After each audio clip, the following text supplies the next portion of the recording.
We're really in it now. We're in it for sure. Another day, another phase dilemma. I mean, ain't nothing better to it, man. Like every week is something new. And guess what? We got this. And who seems to be at the forefront of this?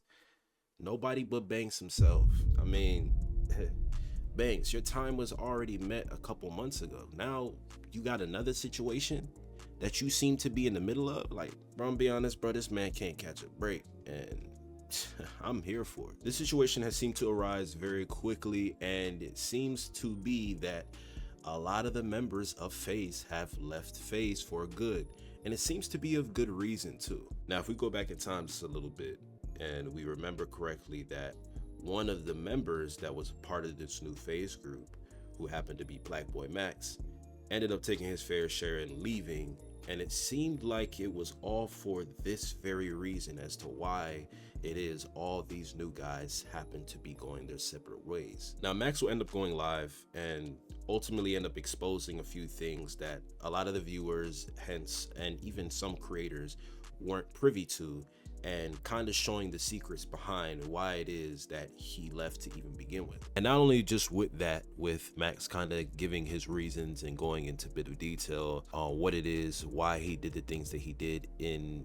his stream, but he would also send messages on his Twitter and tweet exactly why it was that he ended up feeling like he should separate himself from Faze, and why it is that Banks himself is somebody that isn't who he thinks he is, or isn't who he's portraying himself out to be, like how he was when he originally recruited all the members in the newly put together Faze. With Max explaining in his tweet how Banks is telling him that he's going to need him in order to sustain his career, or else his career would just fall off, a point where nobody will recognize him as big as he was when he was originally in this Faze group. And even to the point where Max was in the hospital, this was happening.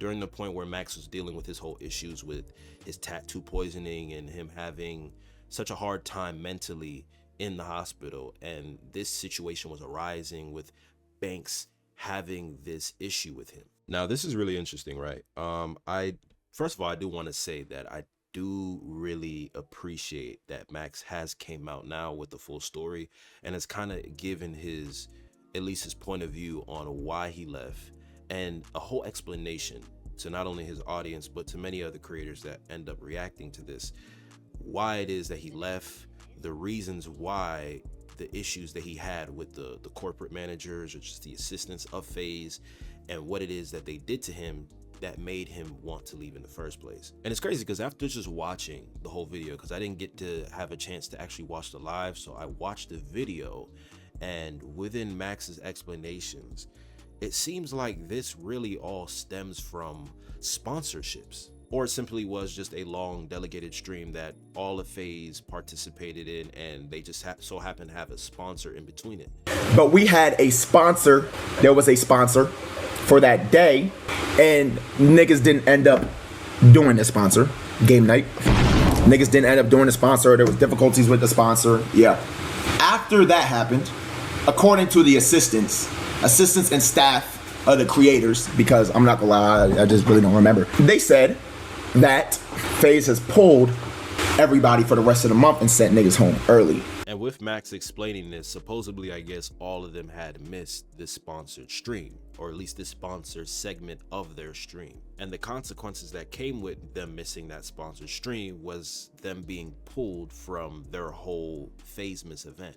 Now, correct me if I'm wrong, but sponsor streams can be somewhat of a big deal depending on who the sponsor itself is. You coming to an agreement point to indulge within this sponsor and having to flake on it would obviously cause problems in the near future, with the sponsor possibly not ever reaching out again to you, right? That would possibly be the consequence for this all. But not only that, instead of that, the consequence was met with the people who were the higher ups, who were the assistants, the corporate managers of this newly put together Faze, happened to decide, hey, F all this, we not finna do this whole stream event with the Fazemas thing. Basically having the utmost control in anything that they do from here on out, with any event planned they can just have people within the higher ups of Faze decide, you know what, y'all not finna do this segment stream that you guys plan together to put together for your fans and to entertain the rest of your audience.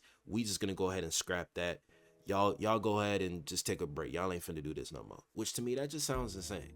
Like, from the perspective of seeing these content creators online with their own freedom and their flexibility of being able to do things that everybody in their everyday could do but just can't get paid for, basically get put in a predicament as if they're working a regular 9 to 5 and they have a boss that is telling them to do things in order to get that paycheck and in order to keep this job that they have, which is mandatory in order for them to make money. Now, those of you that don't know, when the start of 2025 happened and Faze had their own plans, each member of the put together Faze group had their own individual goals that they would meet, and a lot of them in which would end up doing such things.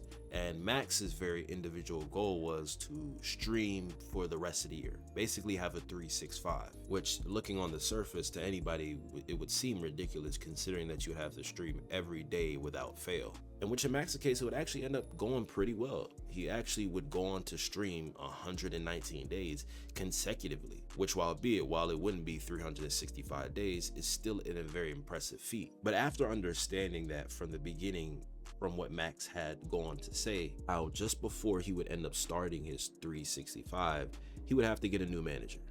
And this new manager would be appointed by one of these higher up corporate dudes that is orchestrating Faze. Now, Max never goes on to use this person's name, and he never name drops, so we can't really know who this person particularly is. All we know is this person has great power behind Faze. Now, bits and pieces of all these events going forward is a lot, so just bear with me on this, because for right now, we're just going off of the things that Max goes on to explain within this live stream to everybody, just in a little bit of detail. Now, what would follow this, just a little bit after Max is explaining in detail why it is that he made the decision to depart from Faze, Max would end up seeing, or he would come across, a tweet on his timeline from Banks that ends up explaining from Banks's perspective how he basically has nothing to do with this.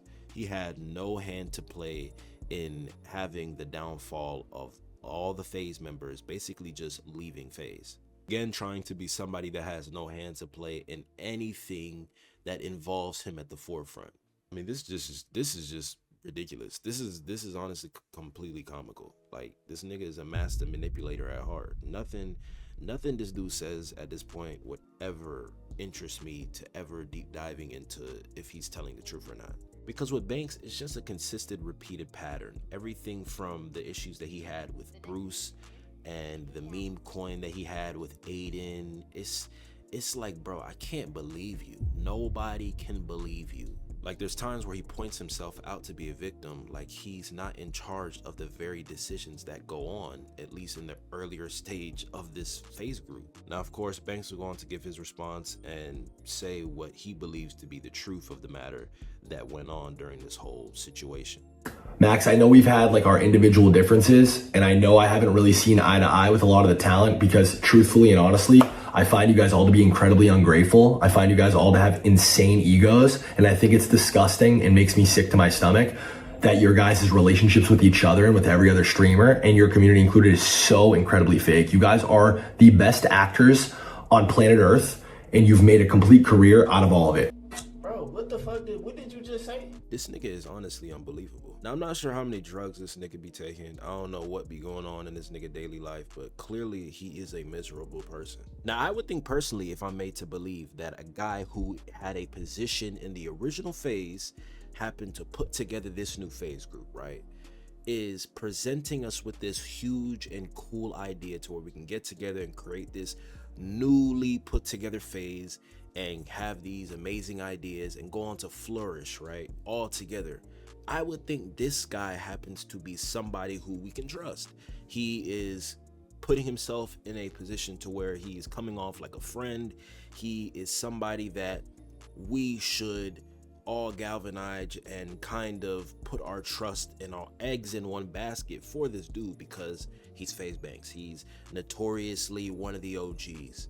Max, these are your boys, but these are the same guys that said they fucking hated your guts after you left. And, you know, you're the program and you have an ego the size, you think you're Travis Scott and this and that. And also, like, Max, multiple conversations about how Ron's content's cringe and you guys didn't fuck with the dap. None of you guys fucked with Lacey or Jason in the beginning. You guys didn't want these guys to live anywhere near you. You barely wanted to share a brand with them. But Faze was gonna fund a Miami house for you, Rage, Silky, and Kason. So fuck it. We'll take what we can get. It's like, dog, you just now telling us, or even Max himself, this through a video that you posted on Twitter about how the rest of the guys were basically shitting on him when he left the org, instead of personally talking to this nigga in private.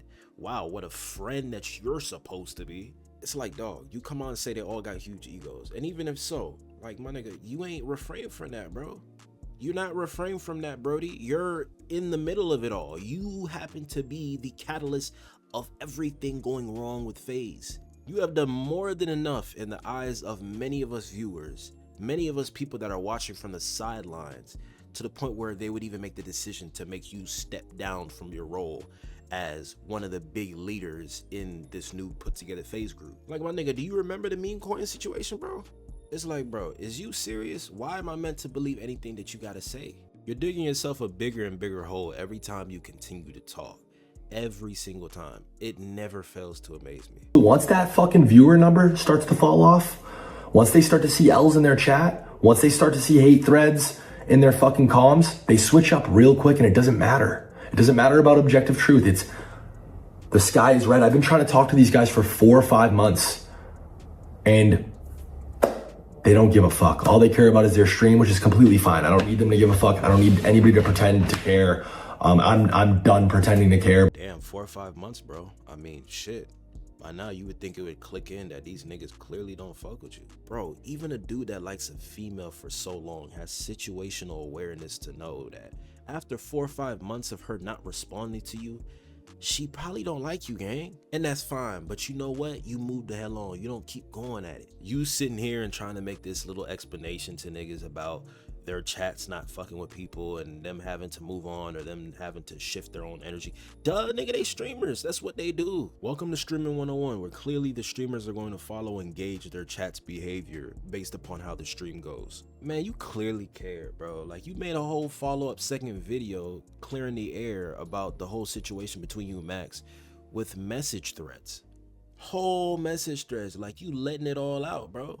If I had 100,000 viewers, if my name was Kai Cenat, they'd fucking be on my dick. They'd be welcoming me with open arms. I would have had a big fucking red comfy chair at the Streamer Awards to fucking, hey, come fuck with us, bro. Let's do a stream tomorrow. This nigga just explained to us if he was a completely different person with a completely different personality in different stages of their careers, he would be looked at and praised upon. Buddy, I gotta tell you, I mean, you'd also be missing something as well. But let's go ahead and dive a little bit into this follow-up video from Banks and see exactly what it is that he has to explain for himself and on the side of Max as to why Max left Faze to even begin with these message threads. Said happy birthday to me. I know I didn't respond because I noticed he said happy birthday to me after he saw Drake post the happy birthday post for me, which was weird and threw me off. And they all missed my birthday. I didn't get any happy birthdays. Brother, man, how old are you?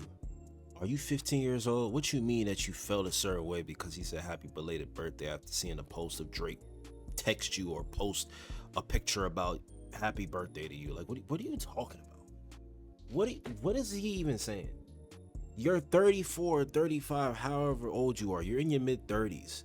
Why does that matter? Like, if you really felt the way, call the man. Why you getting all depressed, sulking in under the sheets, feeling this way, feeling so butthurt over the fact that he said happy belated birthday? But I digress. Again, like I said, it's all love, all due respect. It can be fixed. I promise you, Max, it's one of those things that could be a positive. I'm just staying optimistic.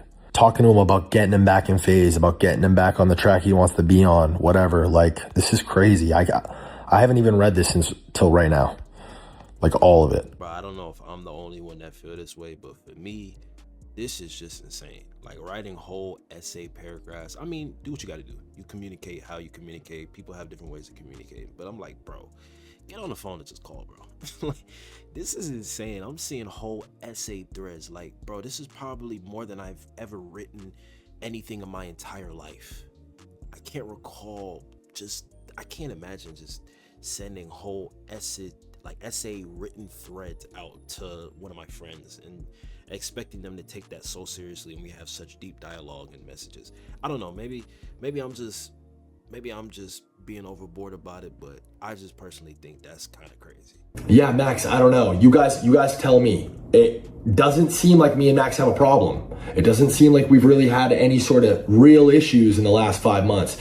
It doesn't seem like I've done anything but try to help the kid. So you guys tell me, like, this awful, terrible monster of a person who took all this shit from him and you know, like, it's insane. And Max, as it goes for this word that I said, first of all, I didn't say this targeted toward you. This wasn't said in any sort of racist connotation.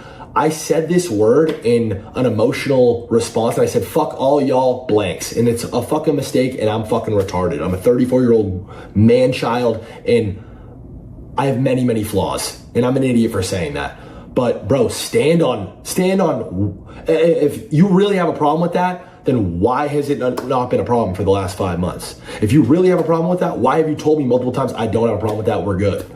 If you really have a problem with that, and I can say this, Ron, last subathon, fucking said it, muted his mic and said it, the chat laughed, and everybody told him to say it, and he said it. Lacey has admitted to saying it publicly, you know this. So why isn't that a problem? Other members in Faze have said it in the confines, behind the scenes, off cam, in the presence of other black creators and Faze members. And this was never a problem. Now, if I'm not mistaken, correct me if I'm wrong, but I don't recall anything that Max did in the instance where he played a laughing track over your tweet where he insinuated that you're such a monster, or you have all these things that you said in these text message threads that basically showcase that you guys were on talking terms, or you guys had things that he may have looked at where he might have regretted, or you may have said that you could have told him as advice. Maybe I missed something that was very vital. Maybe I missed a clip where Max was completely going off on a spill about how Banks was just this evildoer, where he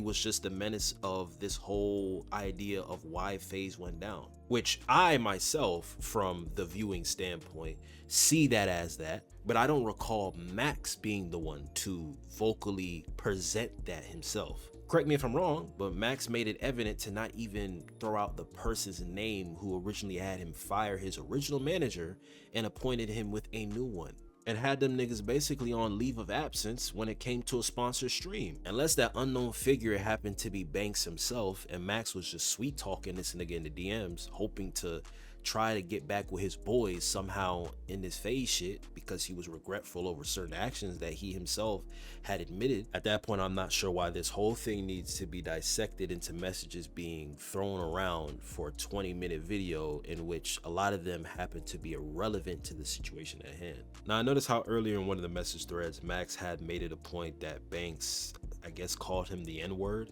and which has been something that has made the point in which why Max was even over this whole Faze thing, and that kind of made him like quickly accelerate the process of him leaving. Now, I can't outright definitively say that's definitely what happened, considering that's not the timeline that Max laid out, especially since he said that he was fine with it, and he basically kind of got over the fact that Banks had said that to him in the first place. But if this was something that was said earlier on while Max was still dealing with his issues in Faze, and he was coming down to a decision that had to be made with him either leaving or him staying on certain terms, then that is 100% a viable reason as to why that nigga should have been left there to begin with. Well, and that was that. That was a little bit of the situation that happened between Max and Banks, at least on this end. As we know, the rest of the guys probably already have went live by this time of the recording, considering that this video is not going to be up until that point. But I'm definitely going to have a second part coming out, addressing a little bit more with more information coming out with the rest of the guys and their side. But from the way I look at it, just from my perspective and just from what I'm seeing on Twitter with these clips, it's all crazy. It's all crazy. Like I said before, and a couple of videos that I've posted beforehand, this has always been a fake transaction between these streamers. A lot of these streamers do not have genuine friendships. You cannot look too deep into what these guys say on the internet between each other because we do not know the in-depth relationship that they have off of it. While Max definitely has made it the point where he never had any problems with the Faze guys directly, and it was all the higher ups and the people that commanded Faze themselves, it's still always a question mark in the back of my head when I hear a little bit of dialogue that goes on with other people and how they have addressed things with their situations.